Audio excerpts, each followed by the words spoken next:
Assalamualaikum warahmatullahi wabarakatuh dan salam sejahtera. Saya Umi Syazwani membawakan Buletin TV BSS.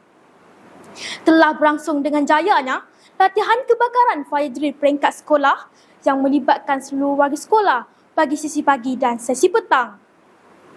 Latihan ini diadakan sebagai langkah persediaan menghadapi situasi kecemasan serta memastikan murid dan warga sekolah mengetahui tindakan yang betul sekiranya berlaku kejadian kebakaran.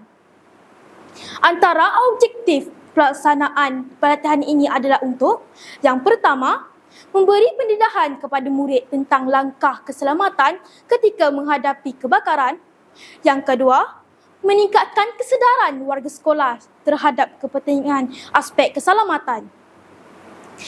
Dan yang terakhir, membentuk sikap berdisiplin, bekerjasama dan sentiasa bersedia menghadapi situasi kecemasan.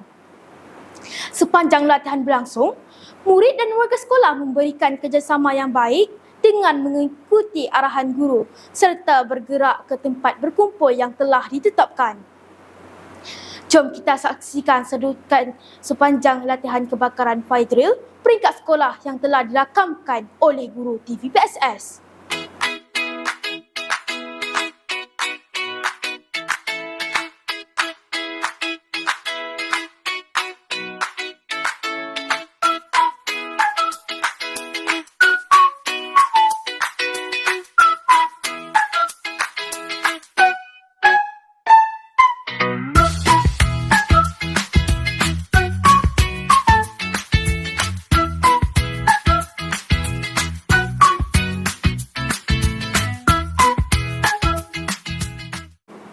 Bak kata pepatah, sediakan payung sebelum hujan.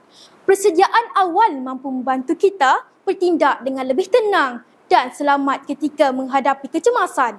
Saya, Umi Syazwani bersama kru TV PSS mengucapkan terima kasih.